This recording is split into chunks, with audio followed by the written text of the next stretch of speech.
এক গভীর জঙ্গলে টিপু নামের একটি ছোট্ট খোষ ছিল।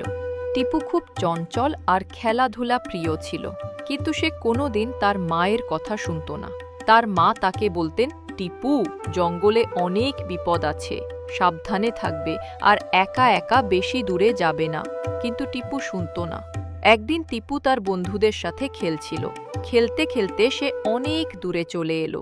তার বন্ধুরা তাকে বারণ করেছিল, টিপু, চলো ফিরে যাই, মা বলেছে বেশি দূরে যেতে নেই। কিন্তু টিপু হেসে উড়িয়ে দিল, আরে বাবা, কিছুই হবে না, আমি তো দেখতে পাচ্ছি সব। হঠাৎ টিপু দেখতে পেল একটি বড় সুন্দর প্রজাপতি। প্রজাপতিটা ফুলে ফুলে উঠছিল। টিপু প্রজাপতিটার পেছনে দৌড়াতে শুরু করল।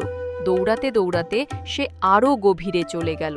একসময় প্রজাপতিটা উড়ে গেল আর টিপু দেখল সে একা। চারদিকে বড় বড় গাছ, কোনো চেনা পথ নেই।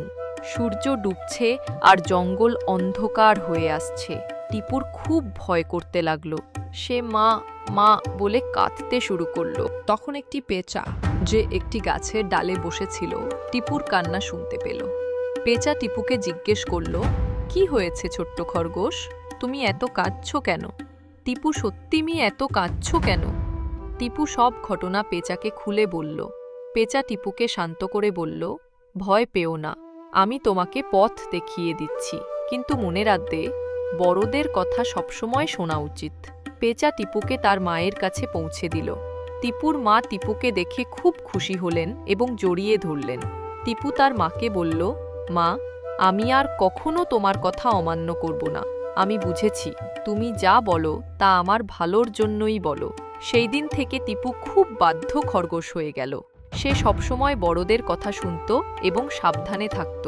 গল্পের শিক্ষা: বড়দের কথা সবসময় মনোযোগ দিয়ে শোনা উচিত, কারণ তারা আমাদের ভালোর জন্যই বলেন।